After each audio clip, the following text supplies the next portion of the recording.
Series तो ले ही गया, साथ साथ वो जो इत्तू सा चांस था WTC के फाइनल में जाने का वो भी साथ में ले गया। ये तो बात हो गई हिंदुस्तान की। पाकिस्तानी टीम इस वक्त कोशिश करेगी डटे रहने की, लेकिन मुझे भी पता है, आपको भी पता है रिजल्ट कहाँ जाना है, क्या आना है। This is Najeeb Al Hasnain, honestly speaking. दोनों मैचेस पे बात करेंगे, लेकिन पहले बात कर लेते हैं पाकिस्तान का मैच। अभी थोड़ी देर पहले ही ख़त्म हुआ है, तो उस पर बात कर लेते हैं। तो कहानी यह है कि वर्ल्ड क्लास बॉलिंग के बाद दुनिया की, बल्कि कायनात की सबसे बड़ी बेहतरीन बैटिंग लाइन को भी हमने देख लिया। वाह वाह वाह वाह, क्या ज़बरदस्त खेला है पाकिस्तान। जिनको रन बचाने चाहिए वो सेंचुरियां खा रहे हैं, जिनको सेंचुरियां करनी चाहिए वो सिंगल डबल फिगर्स में आउट हो रहे हैं। उफ, मतलब पाकिस्तानी टीम का लग ही नहीं रहा था कि कोई मूड है खेलने का। जितनी बुरी परफॉर्मेंस दे सकते थे उतनी दी है, with the ball and with the bat.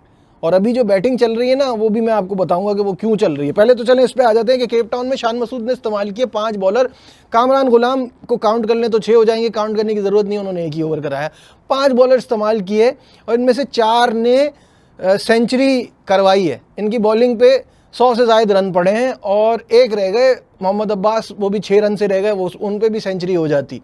तो बॉलिंग का ये हाल है। सामने से अगर आप जनूबी अफ्रीका की बैटिंग देख लें तो एक शानदार डबल 100 है, 2 100 हैं, एक हाफ सेंचुरी है। और जब सभी रन बना रहे थे तो केशव महाराज ने कहा इस बहती गंगा में मेरे हाथ भी धो लो, क्योंकि मैं भी धो लेता हूँ यहाँ पे हाथ। और 40 रन उन्होंने भी कर दिए। तो 615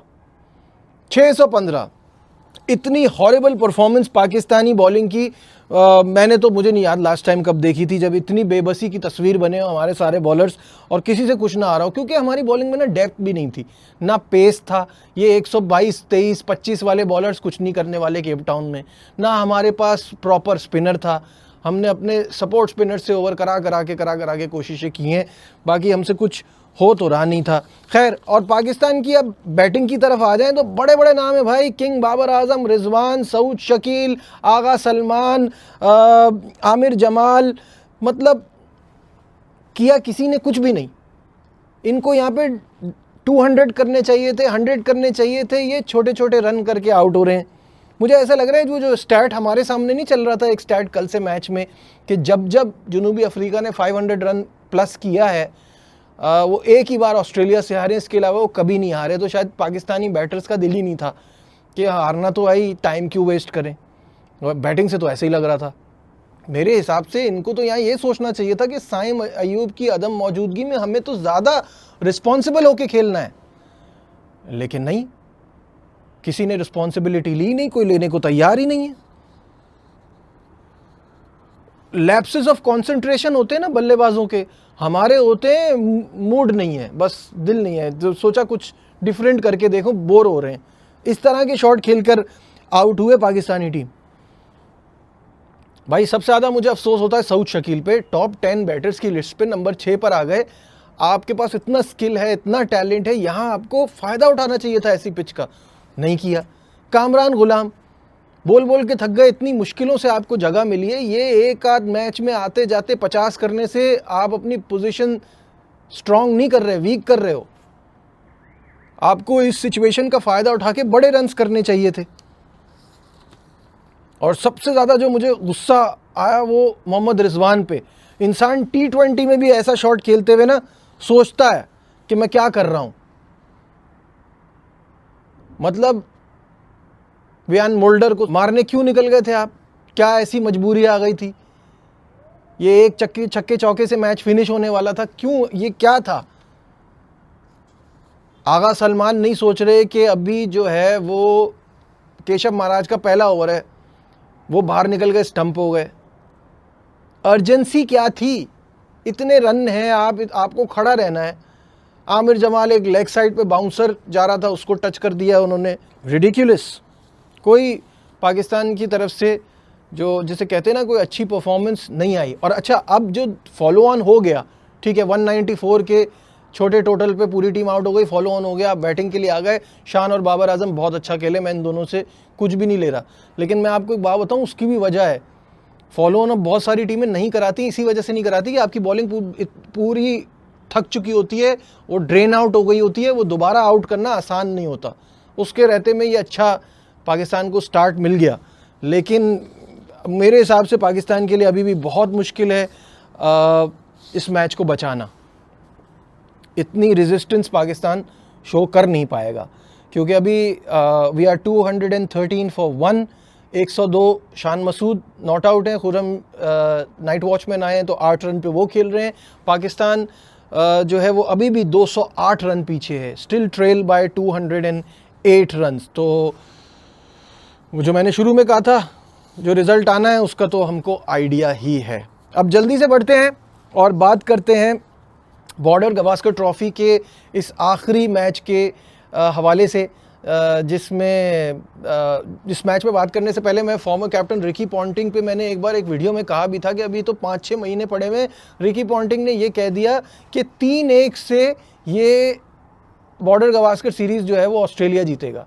उस वक्त सब ने कहा ये क्या बातें कर रहे हैं, क्योंकि सब उस वक्त ओवर कॉन्फिडेंट हुए थे, तो क्योंकि 6-7 महीने पहले तो ये अपना किसको पता था कि न्यूजीलैंड से घर में हार जाएंगे, इतनी बुरी हालत होगी टीम की, उस वक्त तो किसी को नहीं मालूम था। लेकिन क्या फोर्सी किया रिकी पॉन्टिंग ने कि उन्होंने कहा 3-1 से इस बार ये सीरीज़ जो है वो ऑस्ट्रेलिया के नाम रहेगी। तो बस सिचुएशन सिर्फ ये थी कि बुमराह नहीं थे। अगर बुमराह होते ना तो ये जो छोटा सा टोटल था ये भी मुश्किल हो जाता। खैर टोटल तो बहुत ही छोटा था, 157 का टारगेट देते हुए, मतलब क्या सोचा था, 157 रन्स पर आउट हो गई थी, सॉरी। तो बुमराह जब नहीं थे तो सभी को पता चल गया था कि इसका एंड क्या होना है। बग़ैर बुमराह के तो हिंदुस्तान टीम बहुत ही कमज़ोर नज़र आती है। आप सोचो कि 3-1 से दूसरी टीम ये सीरीज़ जीती है, लेकिन player of the series Jasprit Bumrah है। उनकी परफॉर्मेंस मुंह बोलता सबूत है, और मेरे हिसाब से बहुत अच्छा काम किया है कि उनसे बॉलिंग नहीं कराई, उनको रेस्ट दिया है, क्योंकि पिछली बार वो जब इंजर्ड हुए थे तो फिर उनको बहुत टाइम लगा था रिकवरी में। अगर अब थोड़ा सा टेक केयर की जाए तो जल्दी बुमराह वापस अपनी फॉर्म में आ जाएंगे। What a fantastic performer he is. और साथ साथ ऑस्ट्रेलिया के पॉइंट ऑफ व्यू से मैं कहूँगा कि यार पैट कमिंस बहुत ही अंडररेटेड आदमी है, क्योंकि क्या प्लेयर है। कप्तानी देख लें आप, अचीवमेंट्स कितने सारे हो गए, और फिर साथ साथ always contributing with the bat, मुश्किल वक्त में आके रन्स करना, और बॉलर तो है ही कमाल। और अभी भी आप देखें इस मैच में भी अगर आप देखें तो हिंदुस्तान की जो दूसरी इनिंग थी उसमें सिर्फ एक ही बंदा था जो तंग कर रहा था, और वो था ऋषभ पंत। उसने स्कॉट बोलैंड को भी कुछ नहीं समझा हुआ था। कमिंस आए, उन्होंने अपने ऊपर जिम्मेदारी ली और वो इम्पॉर्टेंट विकेट निकाल के दी। तो कमिंस का तो मैं फ़ैन हूँ, मैं समझता हूँ कि बहुत ही ज़बरदस्त प्लेयर है और बहुत शानदार कप्तान है। और जहाँ बात हो रही है स्कॉट बोलैंड की, तो उनको कैसे भूल सकते हैं। वो बदकिस्मत है मेरे हिसाब से कि कमिंस, स्टार्क और हेज़लवुड के रहते हुए उनको इतना मौका नहीं मिलता जितना मिलना चाहिए। लेकिन जब भी मौका मिलता है कोई भूल चूक नहीं होती, वो अपना 100% देता है। What a fantastic performance. इसी की वजह से वो इस मैच के बेहतरीन खिलाड़ी करार पाए। और अफसोस ये था कि मैं किसी की तारीफ़ करता हूँ ना कहीं पे, वो अगले जगह आके मुझे गलत साबित कर देता है। मैं अभी इस पूरी सीरीज़ में कह रहा हूँ इंडिया की टेल इतना अच्छा कर रही है, इतना अच्छा कर रही है। तो आज तो कमाल ही हो गया कि जो 4 विकेटें थीं वो 16 रन पे गिरी, टारगेट 162 का मिला, 4 विकेटें 16 रन पे गिर गई, 157 पे आउट हो गए, टारगेट 162 का मिला। और ऑस्ट्रेलिया जो है वो टॉप गियर में चला, और कॉन्स्टस भी बड़ा अच्छा खेल रहे थे। वो तो एक गेम में ही हीरो बन गए, इतना जो उनको लाइमलाइट मिल गई है, वो भी तेज़ खेलना शुरू हो गए। प्रसिद्ध कृष्णा को इस सीरीज़ में पहली बार मौका मिला, और वो बड़ी उम्दा बॉलिंग करा रहे थे। एक पॉइंट था जब 58 फॉर 3 था ऑस्ट्रेलिया का स्कोर, तो थोड़ी सी हलचल मची थी वहाँ, लगा था कि शायद कुछ हो जाए। लेकिन Australian team has other plans, और ट्रेविस हेड जो पिछली 2-3 इनिंग में बहुत बुरा खेले, वो अच्छी परफॉर्मेंस नहीं दिखा पाए, उन्होंने डेब्यूटेंट वेबस्टर के साथ मिलकर इस मैच को फिनिश किया। हेड ने 34 किए, Webster was not out on 39, और यहाँ ये कामयाबी हासिल की। स्टीव स्मिथ को एक एजाज़ था जो वो इस मैच में सभी को लग रहा था कि वो हासिल कर लेंगे, लेकिन नहीं कर पाए, विच इज़ वेरी सरप्राइजिंग, क्योंकि उनको 10,000 रन्स का माइलस्टोन अबूर करने के लिए 38 रन्स चाहिए थे। पहली इनिंग में किए 33, दूसरी इनिंग में किए 4। तो इस मैच के अख्ताम पर स्टीव स्मिथ 114 टेस्ट मैचेस खेल चुके हैं और 9,999 रन है। 10,000 रन से सिर्फ 1 रन दूर रह गए हैं। खैर एनी हाउ, वो उनके पास वक्त है कि वो आगे बना सकते हैं। लेकिन बड़ी शानदार कामयाबी ऑस्ट्रेलिया के लिए। 10 साल से जो बॉर्डर गवास्कर ट्रॉफी उनके पास नहीं आ रही थी, वो भी चीज़ ख़त्म हो गई और उन्होंने टिकट भी कटा लिया है जनूबी अफ्रीका के ख़िलाफ़ WTC के फाइनल का। हिंदुस्तान से जो डिसअपॉइंटमेंट हुई है सबको हुई है, ज़ाहिर है।